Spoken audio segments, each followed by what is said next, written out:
So good afternoon everyone. We're on day 9 of the lockdown in the UK and I hope you're all thriving instead of surviving, just surviving. You've got to use this time to do what you've always wanted to do. I know it's difficult if you can't get out, but at least you can plan it, or if it's online, then why not enact it now? I thought I'd read this email that I got because it's really good. And it's by Arthur Firstenberg. Let's get that right. Arthur Firstenberg. So it's the International Appeal Stop 5G on Earth and in Space. So you can sign that appeal if you go to www.5gspaceappeal.org. Is the Sky Really Falling? Is the title of the newsletter. As I write this, the world, or a very large part of it, is effectively under martial law to protect against a proposed enemy named coronavirus, COVID-19. Schools have been closed, airline flights scrapped, theatres and restaurants shut down, churches shuttered, curfews put in place, public gatherings prohibited, national borders closed, people told not to touch or go near each other, every surface, doorknob and human hand smothered with toxic disinfectant, and the population ordered to shelter in place in their homes. And the people from the USA to Norway, to Bolivia, to Austria, to Australia, to Egypt, to Indonesia have obeyed, not only without much protest, but with enthusiasm. My inbox and voicemail are flooded with contradictory information, little of which is verifiable, less of which makes any sense. That is tailored to favourite points of scientific and political view. No one is looking at the big picture. No one is noticing that the mortality rates from all causes are going down, not up in most countries. What caused the 1918 Spanish influenza? This is not the first time a scare about a viral pandemic has swept the world. We have previously heard predictions, none of which came true, that swine flu, bird flu, SARS, MERS, West Nile virus, Zika virus, and Ebola were going to kill millions of people. Notably, all of these scares have occurred after the internet replaced human contact as the predominant means of communication, and words and pictures on a screen replaced reality. Today, this has gone so far that people are finally willing to shut down the world rather than notice what is going on around them. I do not pretend that there is no basis at all for these predictions. Behind all the hysteria is a fear that the catastrophe that was the Spanish influenza of 1918 to 1921 will repeat itself. The 1918 flu, after all, sickened 1/3 of the world's population and killed an estimated 50 million people. But there are a number of important facts about the 1918 flu that are not widely known. The 1918 flu was not caused by a virus. The 1918 flu was not contagious and did not spread by direct human-to-human contact. The 1918 flu began on US military bases where soldiers were being trained in wireless telegraphy. It spread throughout the world on 10,000 US Navy ships equipped with state-of-the-art wireless stations. It became much more deadly in September 1918 when the first round-the-clock voice radio station powerful enough to be received in most parts of the world went on the air in New Brunswick, New Jersey, in service of the US war effort, thereby launching the modern era of radio communication. Efforts by doctors working for the US Public Health Service to prove the contagious nature of the 1918 flu were heroic and resulted in resounding and repeated failure. In November and December 1918 and in February and March 1919, they attempted to infect 100 healthy volunteers with influenza in the following ways. They put secretions from the mouth, nose, throat and bronchi from hospitalized influenza patients into the nose, throat and eyes of volunteers. They injected blood from sick patients into volunteers. They filtered mucus material from sick patients and injected it under the skin of volunteers. They had volunteers shake hands with sick patients, talk to them, faces close together, for 5 minutes, then had the patient breathe out as hard as he could while the volunteer 2 inches away was breathing in, then had the patient cough directly into the face of the volunteer, which is now classed as assault, 5 times. None of the volunteers in any of these experiments got sick in any way. Similarly, similar attempts to infect healthy horses with secretions from horses sick with influenza resulted in the same resounding failure. These experiments and other facts about the 1918 flu, as well as about influenza in general, are thoroughly discussed and documented in chapters 7, 8 and 9 of my book, The Invisible Rainbow, A History of Electricity and Life. So you'll get its details at the end. Historically, influenza was an unpredictable disease that struck without warning and without a schedule and disappeared as suddenly and mysteriously as it had arrived, not to be seen again for years or decades. It did not exist on this earth as an annual disease prior to the worldwide deployment of AC electricity for lights and power that occurred in 1889. Many of the doctors who were flooded with influenza in 1889 had never seen a case before, but influenza has not been absent anywhere on earth since. What is most difficult for people to let go of is the notion so deeply ingrained in our society that a disease is the same as a bacteria or a virus. This way of looking at the world as a battlefield instead of a community is wrong. Yes, there is a respiratory virus associated with influenza. No, the virus does not cause the disease. Influenza is a neurological disease that can affect almost every organ, with or without respiratory symptoms. It is caused by electricity. Especially now, the world needs to know these things. Once it is understood that the 1918 flu was not caused by a virus and was not spread by contagion, but was instead caused by the sudden spread of radio communication throughout the world, the hysteria should die down and the world can get back to normal and go about the necessary business of getting rid of wireless technology. Radio waves have sickened and killed more of humanity in the past century than all of the bacteria and viruses combined. Also, heart disease, diabetes and cancer, which are in chapters 11, 12 and 13 of The Invisible Rainbow, are caused primarily by the sea of radiation with which our cell phones, cell towers, radio towers, radar stations, security systems, baby monitors, wireless computers and other wireless device and infrastructure have flooded our precious and fragile world. The coronavirus and 5G. I've been asked if I think the coronavirus disease is caused by 5G, and my answer is not directly. But the parallels to 1918 are striking. Remember, the 1918 flu was not caused by a virus, but by the proliferation of radio technology, to such an extent as to modify the electromagnetic environment of the Earth itself. The first mild wave of the flu in the winter, spring and summer of 1918 was caused by the proliferation of thousands of wireless telegraphy stations, each having a limited geographic range and operating for a limited number of hours per day. The second wave, which lasted 3 full years, sickening 1/3 of humanity and killing 10% of those it sickened, was caused by an escalation of radio from telegraphy to voice, part-time to full-time, and short-range to planet-wide.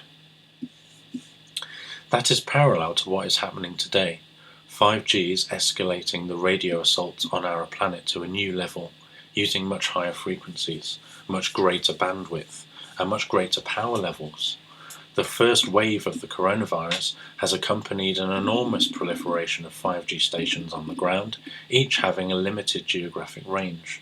This is shortly to be escalated from short range to planet-wide, and from an indirect to a direct assault on the ionosphere, when thousands of 5G satellites go into operation this year and next.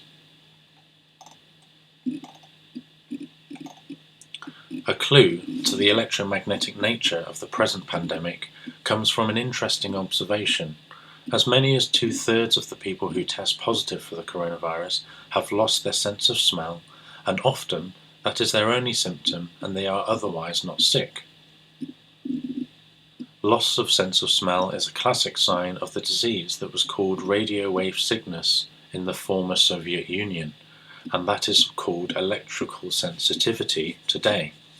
Often it is the only symptom of exposure to radio waves in otherwise healthy individuals.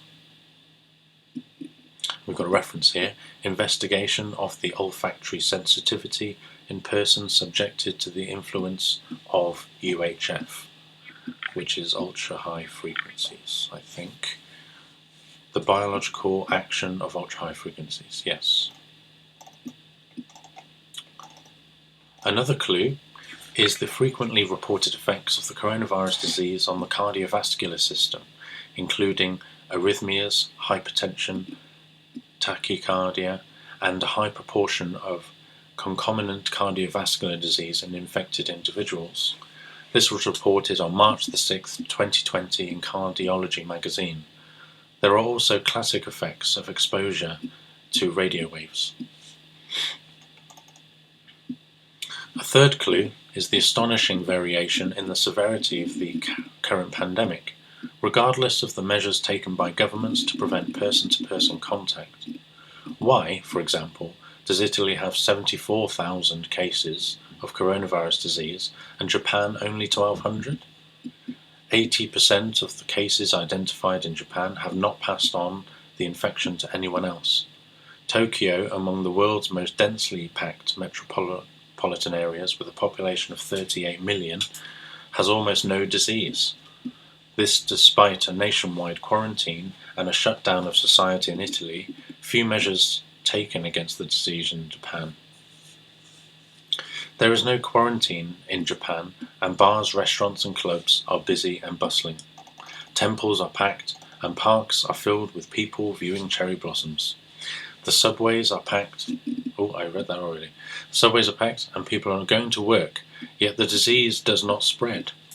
Japan has close contact with China, and did not even stop incoming flights from Hubei until February the 1st. Japan has an older population than Italy and a higher rate of tobacco smoking. The electrical nature of the disease would explain this too.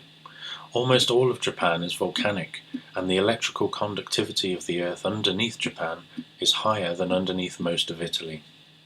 Residents of Japan are therefore better grounded than residents of most of Italy, and are less affected by the radio waves around them. The volcanic regions of Italy, Sicily and Campania, have much lower rates of coronavirus than the rest of Italy. Patricia Ormsby, who lives in Japan, told me years ago that when she is in the United States, she can feel a cell phone from a distance of 6 meters. But when she is in Japan, she does not feel a cell phone until it comes within 3 meters of her. I live in Santa Fe for the same reason. I do not feel all the cell towers here because the conductivity of the earth underneath Santa Fe is so high. Regardless of the origin or severity of the respiratory virus that is called COVID-19, the rollout of 5G is playing a large role in the current pandemic. Fear, social isolation, and the shutdown of society are doing far more damage to the fabric of life than the virus ever could. It is time for society to get over its obsession with this microorganism and to turn to the emergency posed by wireless technology on Earth and in space.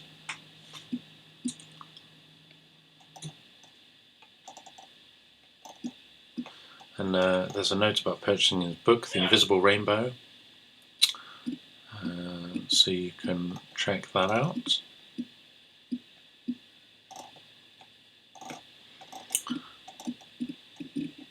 More reports of dying and disappearing insects and wildlife.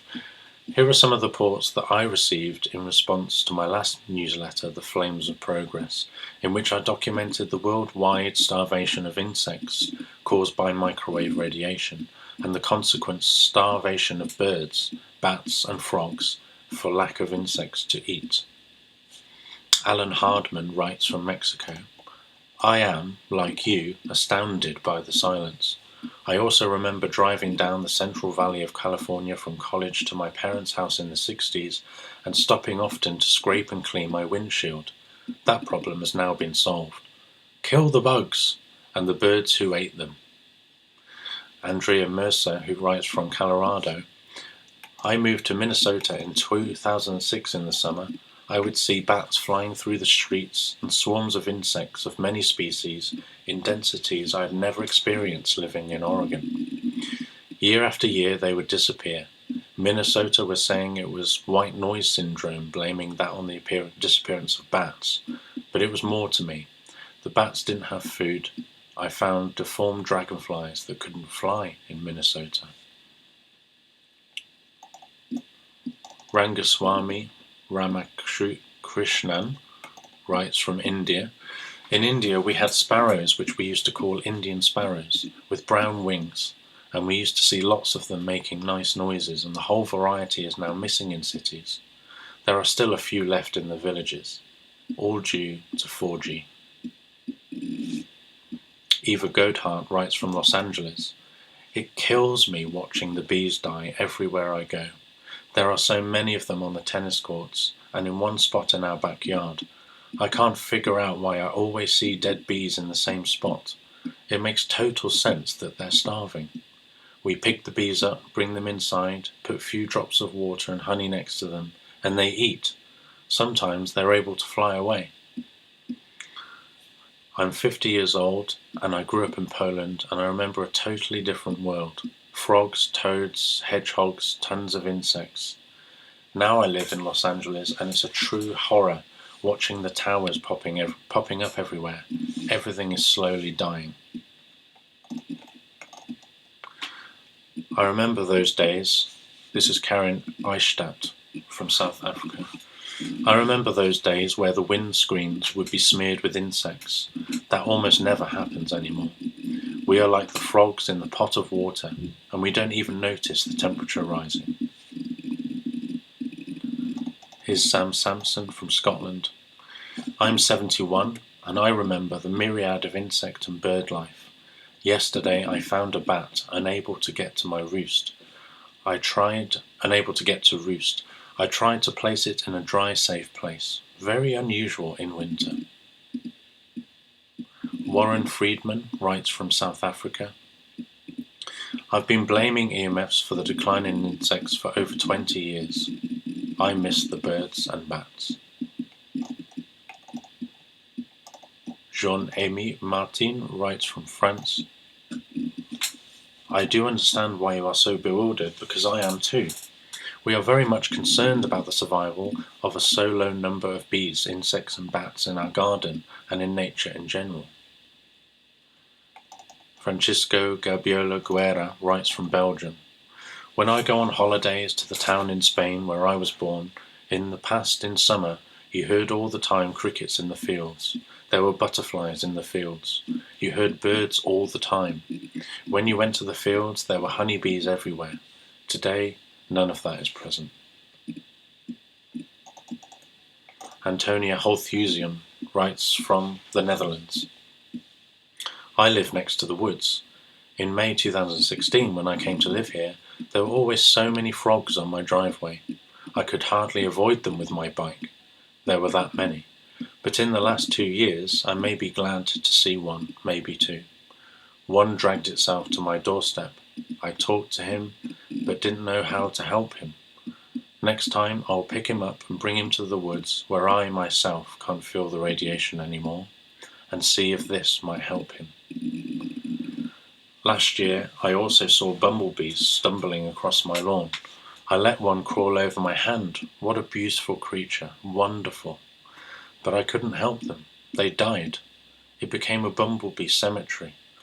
Later, I realized that they would die exactly there where I myself also suffered from 2 masts hidden in the church tower in the village.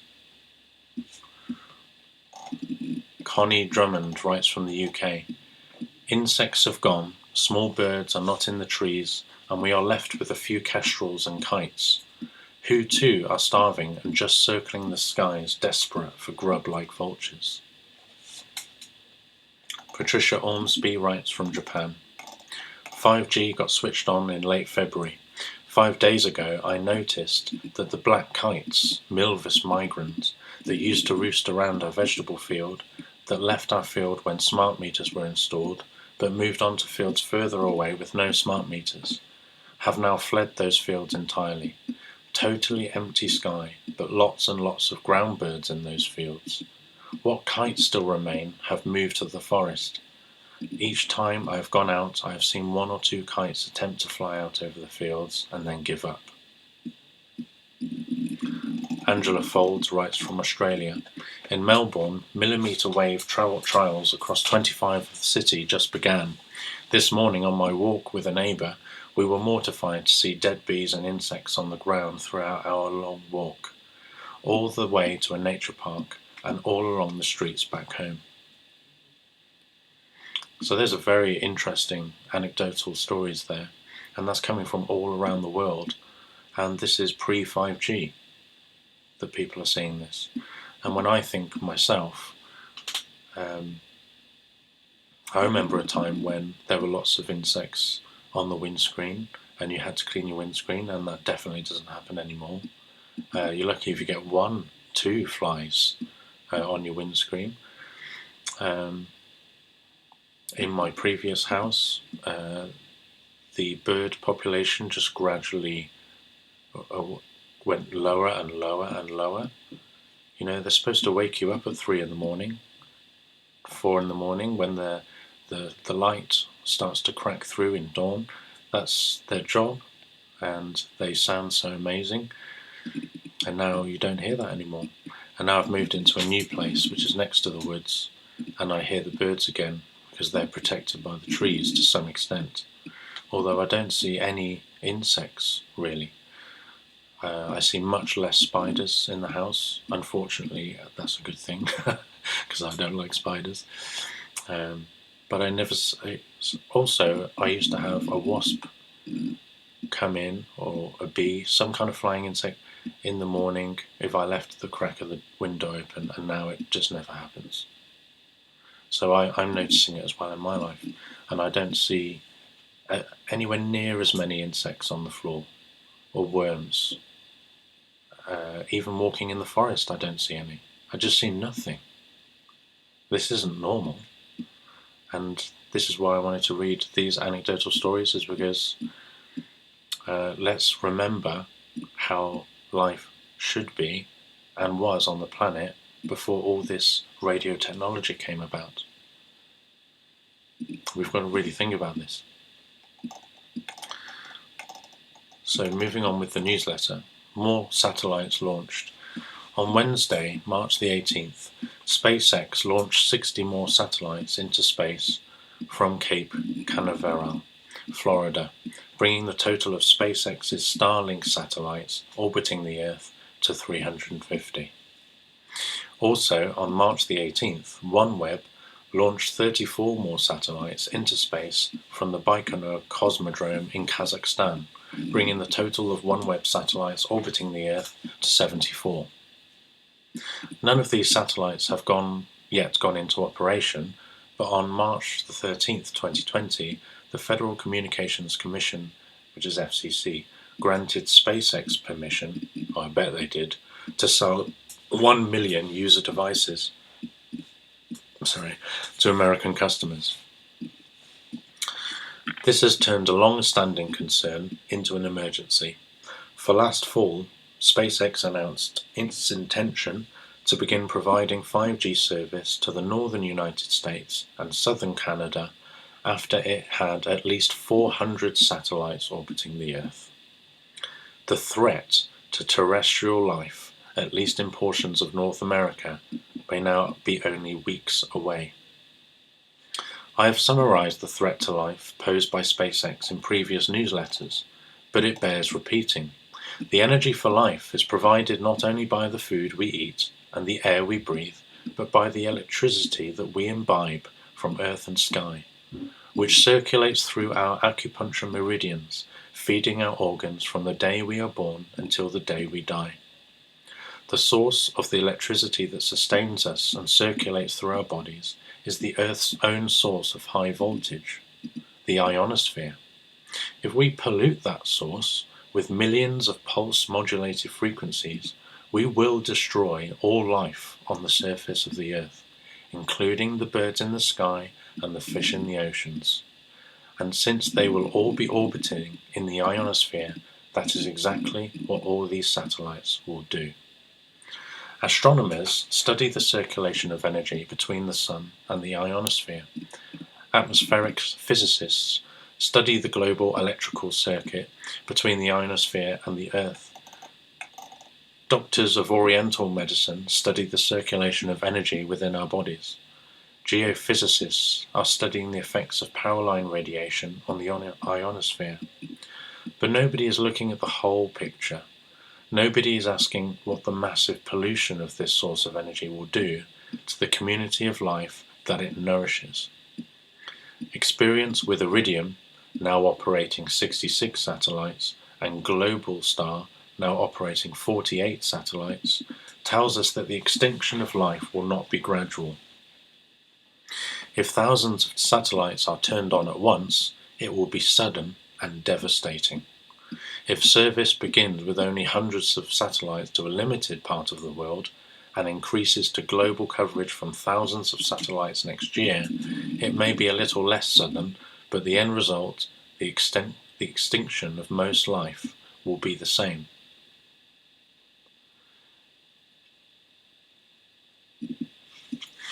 So all of that, so if you can check out Arthur Firstenberg